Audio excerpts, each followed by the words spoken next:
Hey guys, welcome back to Team Slinger. My name is Peter, and today I want to do something a little bit different. I want to go over 5 cards that I think need a retrain.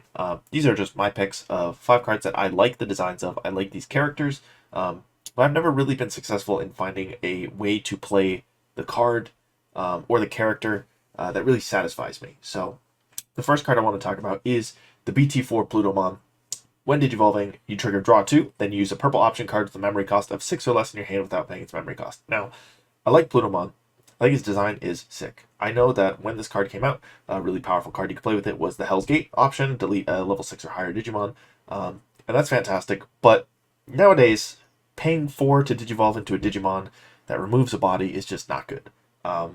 You can kind of get cute with this and play something like Necrophobia or one of the other cards that plays you a level 5 and use him as an outlet to get an extra body on the board, which is fine, but it's not really powerful, it's not impactful when we compare this to any other boss Digimon that kind of exists now. It doesn't really fulfill any good function. I feel like you could pick any number of other purple boss Digimon and they'd have some way to remove a body from the board to give you value, to build you more bodies on the board.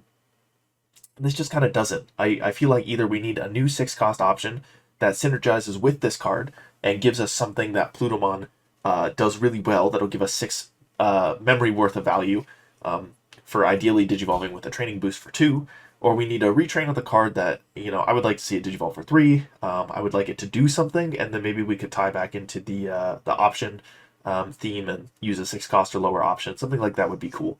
But I just wish we had a little bit more to work with this card and more ways to make it good, because he's really cool. And honestly, I know he was played before I started playing this game, but nowadays there's just not much you can really do with him. Next, I want to look at BT5 Hexablamon. When attacking, you can trash 2 Digivolution cards from the bottom of one of your opponent's Digimon. Then, if your opponent has a Digimon with no Digivolution cards, you gain jamming. And then all turns, your opponent's Digimon with no Digivolution cards can't attack or block. Now, this card has always sounded really, really, really powerful on paper to me.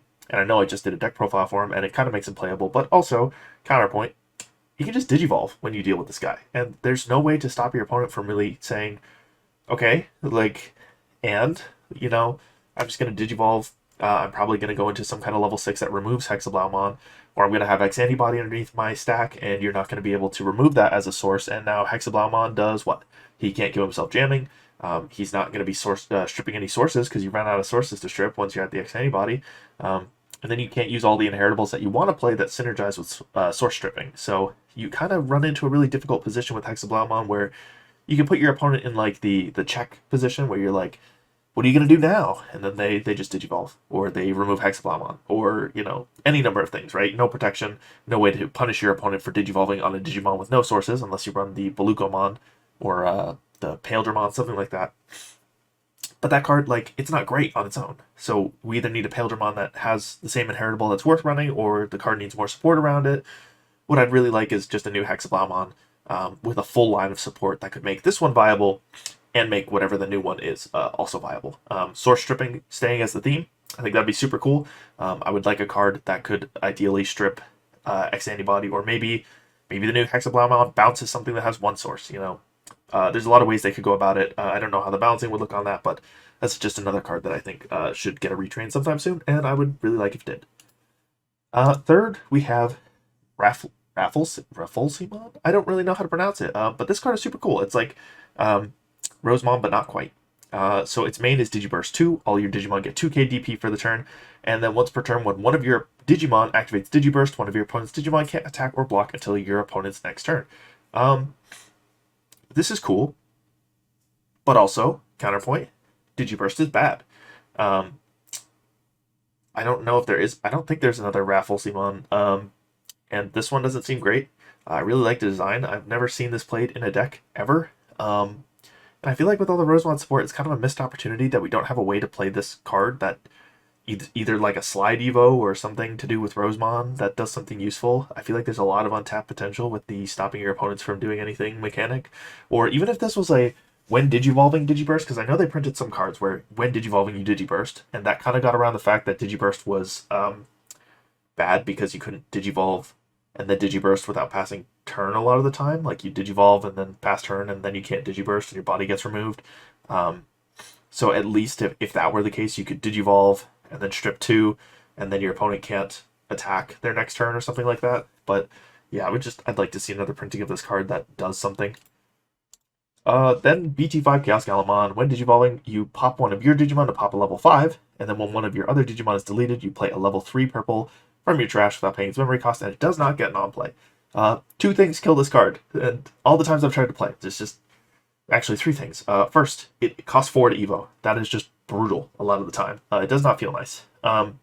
Second, deleting a level 5 or lower is just not good anymore. It just doesn't quite do it. A lot of level 6s can pop another level 6 stack, and you just... If you want to be a good card, you need a way to do that, I feel like, and this card not having a way to do that feels really bad. Or no conditional statement that would allow you to potentially pop a level 6 instead of a level 5. Lastly, that on-play not activating is really, really, really tough. A lot of purple cards now do give you your on-play, and not having the on-play activate does not feel good. So, I know we got the EX4 Chaos Galamon, but that card's, it's not a boss monster. That's a supplementary card for Galamon.